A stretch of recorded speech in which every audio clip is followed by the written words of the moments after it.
fucking late.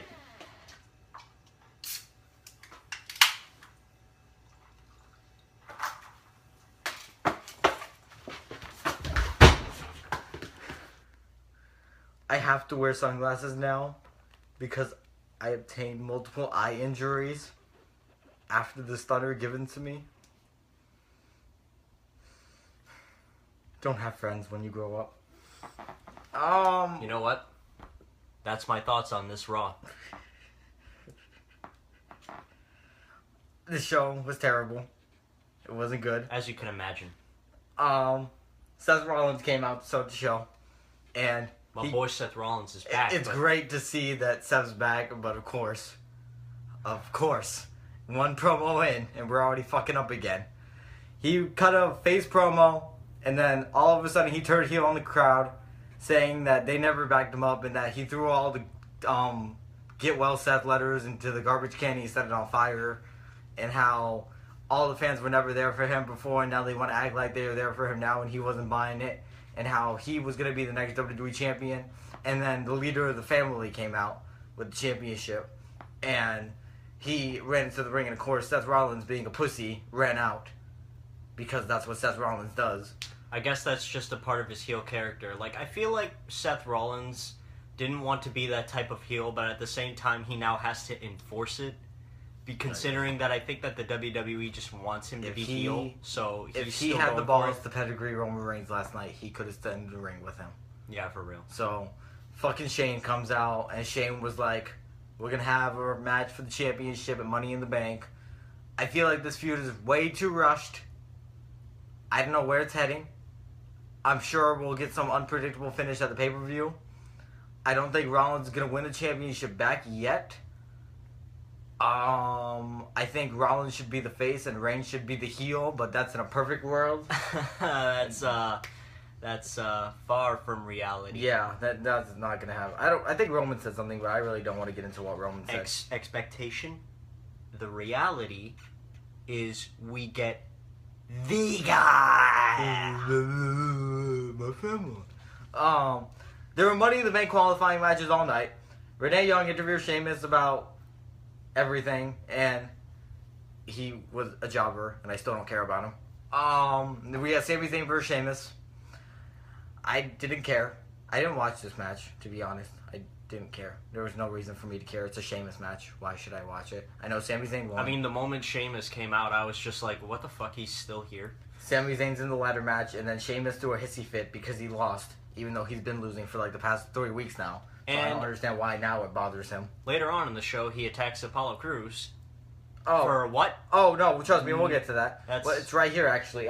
Yeah, so Crews is talking about how he wants to be the next star, and then Sheamus starts beating him up, claiming that he's tired of these new era guys taking his spot, when really Apollo Crews hasn't been on the show in the past 3 weeks.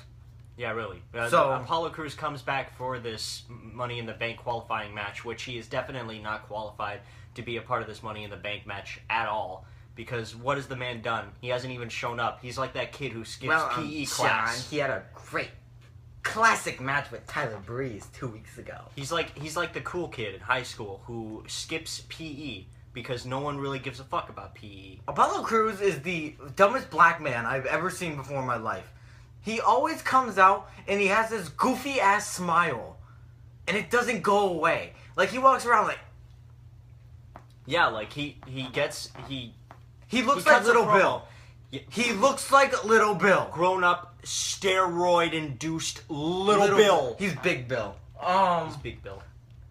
So Big Bill cuts a promo about any of the bad guys, and guess what? He jokes around and he smiles, so he's just like, well, it's unfortunate that Chris Jericho landed on a pad of thumbtacks, and that's gotta hurt. It's unfortunate, man.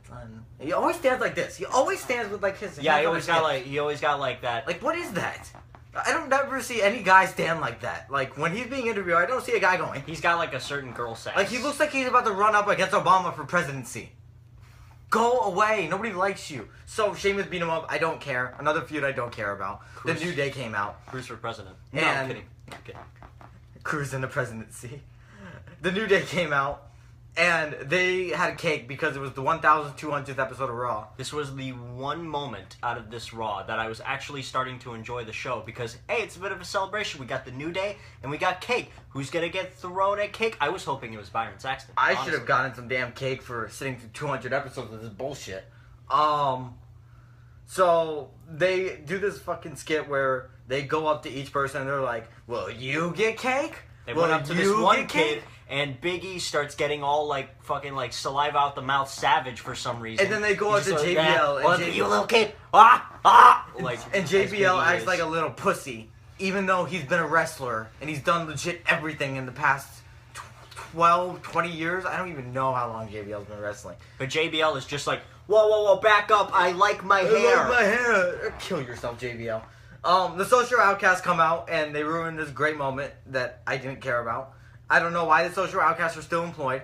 I don't know why they're booked in a match against the New Day, but they're booked in a match. And ruining a New Day segment at that. They had this match, and the New Day won cleanly, and then they took the cake, and they threw it at Heath Slater's face. And the cake shot was more extreme than anything from Extreme Rules. Definitely. That's all you have to know. I mean, look at that cake shot in slow-mo. You're going to have a greater time with that than any of the 3 hours of bullshit that we got last night with Extreme Rules. Miz cut his gay-ass promo about how he won last night and how he's the greatest superstar of all time and how he's going to win Money in the Bank again. We got the Miz versus Cesaro in a qualifying match. It was okay, I guess. I don't really care. Miz is still champion. Why should I give a shit? Cesaro won, and they put over the fact that Cesaro qualifying for the match was more important than Cesaro putting the champion. I'm done with this entire Intercontinental fiasco. It's just, we've been getting decent matches out of it, I'll give you that much. But having Miz as the front line of this entire Intercontinental line of good matches. The Moneymaker. And his bitch wife, Maurice. That's not helping in any sense. With her and her beautiful accent. Get the fuck out of here. I couldn't understand a goddamn word she was saying. She doesn't have a beautiful accent. She's a horse. My God, I hate Maurice so much. So Renee Young was backstage with Seth Rollins. Seth Rollins was doing an interview, and then all of a sudden Stephanie came up and Seth was like, "Mommy!" And he ran over there, and they had this embrace, and Stephanie was like, "Yeah." And then she just walked away. And it's supposed to be such a huge moment because it shows that Stephanie and Seth are having communication problems in the family. The family. They say our business relationship is done. I guess Stephanie... Until Stephanie goes full heel again. I hate the show. What is with the whole Stephanie ordeal anyway? She's trying to act like a nice person, but nobody's getting behind it. Everybody knows that it's all just a bullshit facade. Yet she still keeps going with it. Get this. They're making her this face at the moment. I know you think it's a facade, but it's a legit face turn at the moment because she has a book coming out. What the fuck?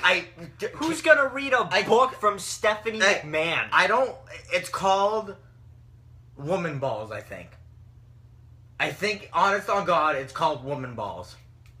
I think they trademarked the term, and I think that's what it's called. Fuck the McMahons. I'm done. After hearing that, Woman Balls? Woman Balls! We had Apollo Crews versus Chris Jericho in another qualifying match. I didn't give a shit again. Chris Jericho had like white cheese stuck to his back throughout the whole match, and I was wondering, what the fuck? Why do you have white cheese on your back? And Apollo Crews lost because he's the new future of the company, so he loses clean to Chris Jericho. Props to Jericho though for actually going through the match after being hit with thumbtacks the previous night, and with white cheese on his back. They had another. It's not the appropriate tape for them to use. They did another video package with Bob Backlund and Darren Young. I still don't give a shit. Why is Bob Backlund supporting Darren Young? Why should I care? Why are we making Darren Young great again when he was never great to begin with? JoJo interviewed Baron Corbin, and this was the moment of the night. It wasn't the moment of the night, but I enjoyed it because Corbin was basically saying how he's tired of all these indie guys out there that put on these technical wrestling matches and how he's here to just kill people. And then Dolph Ziggler came in and it was like, I love technical wrestling matches. I love getting on the ground and rolling around with other men. And Baron Corbin was like, I'm going to fucking kill you. And they're going to have another match and I'm going to shoot myself because I have to endure this again. I'm just done with this entire feud. It's been dragging on for way too goddamn long for Corbin and Ziggler to have more than 2 matches is definitely... Corbin just got here. Literally, Corbin just won the Andre the Giant Memorial Battle Royal, and he's done nothing but fight with Ziggler since then. He's been on I don't understand, John. I don't understand when, if you want to build somebody and give them good strength, make them look strong, make them look like actual good wrestlers, then have them face multiple people. Don't let them get into these kinds of feuds. That's what they've been doing lately with most of these debuts. All they've been doing with these debuts is pitting them up against one certain person instead of having them kill half of the roster. If you want to make them look strong, go fucking Brock Lesnar on us. Have Corbin beat more than just Ziggler. Have him beat fucking Ziggler, any of the other jobbers that you got there in the back that you aren't using at the moment. Have him fucking go up against, like, I don't know, Sami Zayn. Have him kill Sami Zayn. Lord knows his career is already dead at this point. But Sami Zayn's a technical wrestling guy. You already got him up against Ziggler, and Ziggler claims to be a technical wrestler, even though that's some bullshit considering that he's just like the Usos in the sense where Super Kick Party is all he fucking knows how to do. So... That's every single Uso reaction ever. So, Big Cass came out, and in the most anticlimactic return ever, Enzo just ran out as normal, and they got the promo thing, and it led to a match, which, according to this, it was Bubba Ray Dudley versus Big Cass. I thought it was a tag team match, but I guess not. No, it wasn't. Okay, well, I'm stupid. I saw replays of it, and I saw Enzo got involved, so that's why I thought it was a tag team match, but apparently not. And I'm going to guess Big Cass won. Yeah, Big Cass won. Big Cass won. Great. I don't care. Charlotte talks and I stop listening. We'll have a Charlotte rant. We're going to have an entirely different rant on what happened with Charlotte. Oh, trust me. And how Charlotte has been lately. Trust me, it's enough of a tragedy for us to make a completely different video. I have 10 whole minutes in me. 10 whole minutes of a Charlotte Flair rant. All you have to know is that Charlotte left her father. So now the she-male doesn't have her daddy figure to look up to. We got Dean Ambrose versus Dolph Ziggler in a qualifying match. I did not watch this. I didn't care. I know Dean Ambrose won. Dolph Ziggler lost when he's having a match with Baron Corbin next week on Raw. Made him make him look strong. Rick apparently walked sadly backstage because his she-male left him. I don't care. There was another video for the Shining Stars. Even though they already debuted, there was another video for them. The same exact fucking video package that you've seen for like the past few weeks. It's just, hey, fuck your country. Come to Puerto Rico! Kill yourselves. The shining star of the Caribbean. Where's Carlito? Where's Carlito? I don't know who called them it, but someone called them the Falling Stars, and I found it hilarious. They're not even falling. They've never been up there. They're not even stars. They don't even exist as stars. AJ Styles came out and he talked about how if it wasn't for the Usos or the club, he would have won the championship last night. And of course, this led to the club coming out and they were like, we didn't do anything. You would have won the championship. And then AJ Styles was like, we're done, man. We're done. We're done here. We got nothing left. I ain't tired. I'm tired of this. I'm going on my own. Even though 2 weeks ago, he was like, the club is made together. So, I guess 2 weeks ago doesn't matter anymore. So, now they're all broken up, and you would expect the club to come out and screw over Styles against Owens, right? Think again. Styles and Owens in the main event for the Money in the Bank qualifier, and Owens wins cleanly. Well, way to build a feud. Way. Not only does AJ Styles lost to Roman Reigns twice, now he's lost to Kevin Owens. And now he doesn't have any friends left. So now he just looks like a complete waste of space. At the very least, I think it builds up this sort of storyline where AJ's like, I have nothing left. So he could just go full on heel. Even though, like, I mean, AJ Styles is already going to heel to the point where he's just complete... He's already abandoned the club, and that isn't exactly No. The club abandoned him.